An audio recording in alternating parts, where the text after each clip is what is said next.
Hi everyone, it's Darlene. Welcome to my first Christmas card of the season. I'm using this Hero Arts new set called Color Layering Joy Message. It has 4 different steps to the letters joy. I thought that was really cool. I'm also using a couple of stamps from the Christmas Scribbles set by Ellen Hudson. It's one of my favorite Christmas sets. I'm going to use the grid sheet in my MISTI to line up the first stamp in this set. I'm using Real Red ink by Stampin' Up. It's my favorite red ink. It's a great Christmas color. So I'm going to stamp that down, and I stamped it twice to get a really nice image.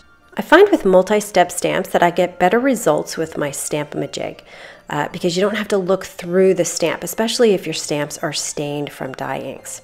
My second step is a thin line in the middle of the red. So I'm going to white emboss this, but I know my red ink is pretty juicy here because I did 2 layers. So I'm going to make sure that it's not still wet, and it turns out it is a little bit wet.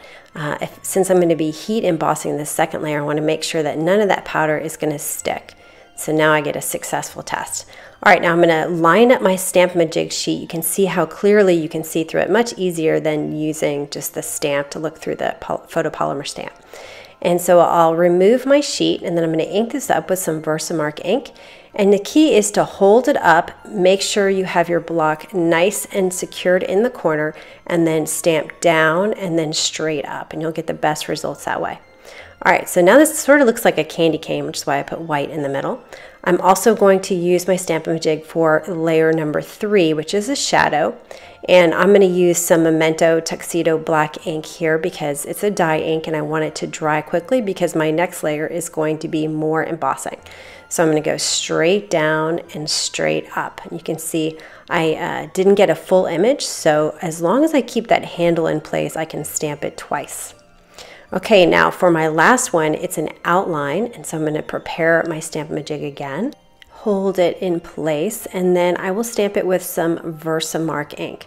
Now you could easily use different acrylic blocks and each corner of your Stamp-A-Majig to make several of these at once. All right, so here's my Ranger fine embossing powder, and when I'm done you can see how pretty the result is with all these different layers to these letters. You can see I stamped it to the left a little bit because I have my other elements that I'm going to stamp.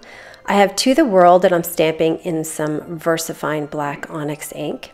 And then I have my next 2 elements, the branches and the ornament. I'm going to place them at the same time, but I'm going to ink them up separately.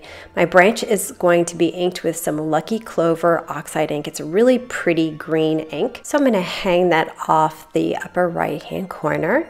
And you notice that I didn't put anything under my cardstock, so I ended up stamping on my foam pad, which I do all the time.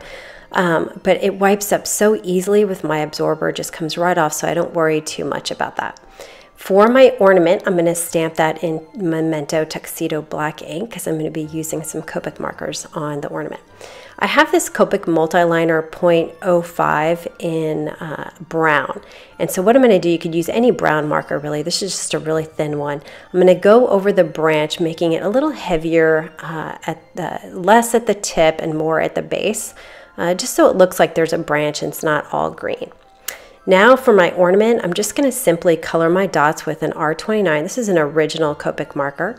And then I have this silver leafing pen by Krylon. It's got a really pretty silver look, and it's a chisel tip like a paint pen.